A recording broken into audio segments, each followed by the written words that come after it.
Why do I love Palworld so much? Because it's better than Pokemon. Alright guys, so before we start this video today, I'm just going to say that the Neo 3 playthrough is, I'm not going to say, is kind of cancelled. I fought a boss the other day. It really pissed me off that much that I'm like, yo, I'm done with this game. If I continue the playthrough, I'll probably restart it. Maybe it's because I think it's probably, maybe it's my build or something, I don't know. But yeah, so sorry for anyone that wants to see more Neo 3. Maybe I'll redo the whole playthrough at some point with a different video style, maybe similar to this one, but yeah, sorry about that. Anyways, on to the video.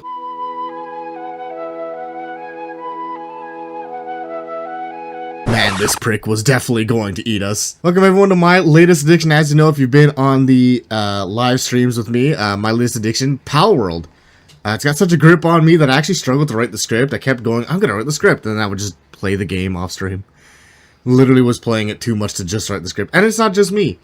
Since the game's 1.0 release, hundreds of thousands of daily players have been completely addicted to Palworld. It's all over my Twitter feed. But maybe you've been living under a rock at the bottom of the Marianas Trench, so I'm here to tell you about Palworld and why I love it so much.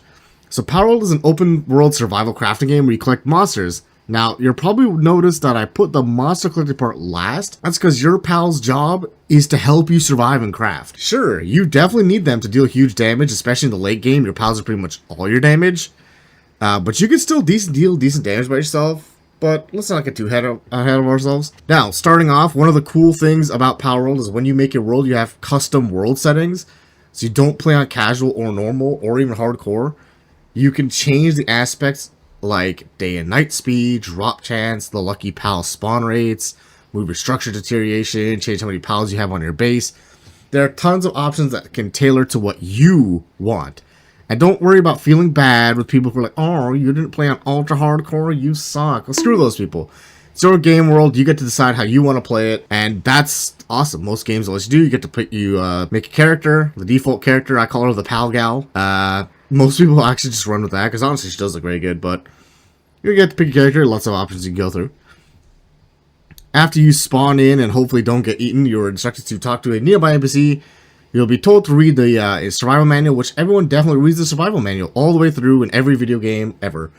And the guild will immediately get you to learning about the building and crafting mechanic, because like I said, this is the main mechanic of the game. It's a monster collector, but you're going to be mostly survival crafting. That is the main mechanic. And for that, you'll need wood. Now, you could pick up branches and stones the hard way, and that'll take forever. Or, you can go full Minecraft, start punching trees and punching boulders. Once you've got enough, you can make your first step into the true time sink of this game, like I mentioned, is the base building. See, combat isn't the only important things your pals do. It's probably one of the two important things to do. Every pal has what's called their work suitability listed on the right side of their details page, which you can access to the party tab of your inventory screen. Each one helps the specific aspect of running your base. So let's say you and your pals are getting hungry. So do the logical thing, you find a chicken, you start punching it in the face.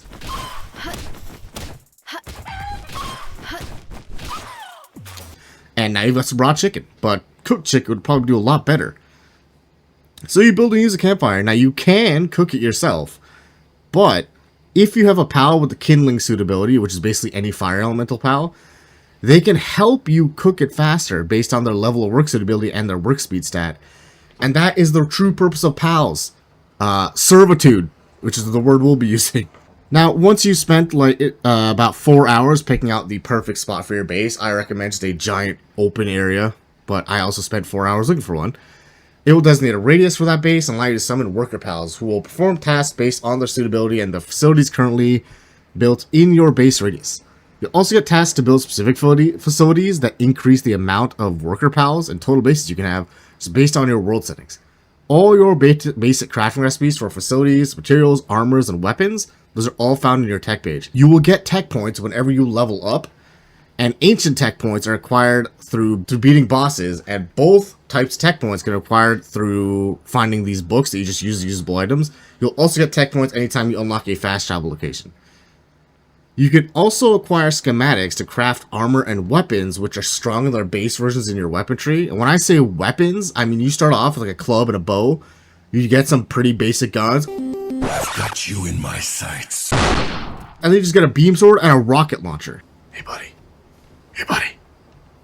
Hey buddy. cool. You can also craft pal equipment, which gives some pals some extra abilities like riding or giving a monkey an assault rifle.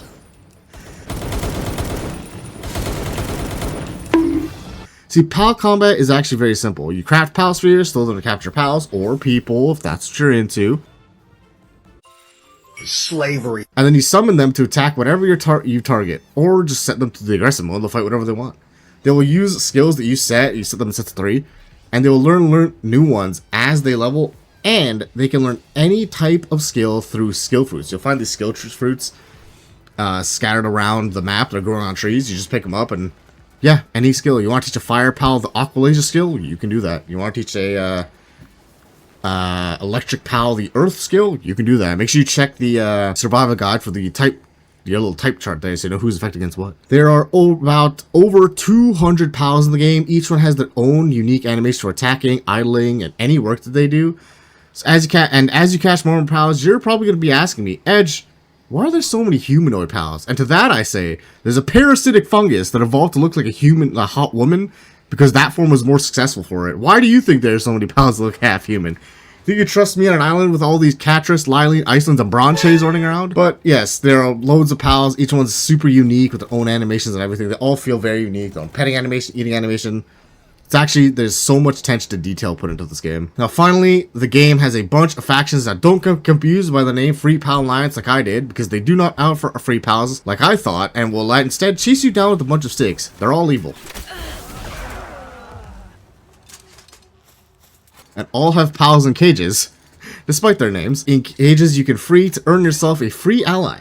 And that will also count as clearing their base, so always if you see one in a cage, in a base, free it. That will reset the base. You can reset your rewards and kill them later. It will be your job to find the tower that each faction's leader is in and beat their ass.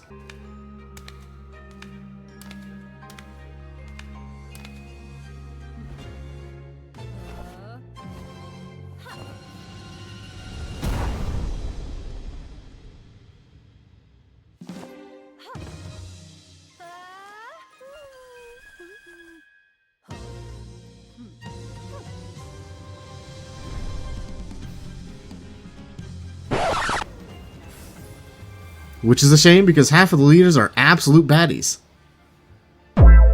Oh, yo. After beating the 8 towers, you have an epic battle with a giant whale. You're make your way to the giant tree, bust your way inside. You can make your way to face off against the final boss. More importantly, you're introduced to the good old endgame mechanic, the endgame grind. But that's all I'm going to say. Like I said, Palworld is an absolute blast. I loved it during early access. I love it even more with this official release. And the devs have more stuff planned from what I've heard. So, if you got $40 to spend on food, forget food, who needs food? Instead, drop it on Palworld, take that pill and come join us in endless grinding and base building. Anyways guys, thank you guys so much for stopping by. I hope you guys had a good time. Like I said, I'm going to be shocked if anyone is even still here. But thank you regardless. I'll see you guys next time. Have a good night, everybody.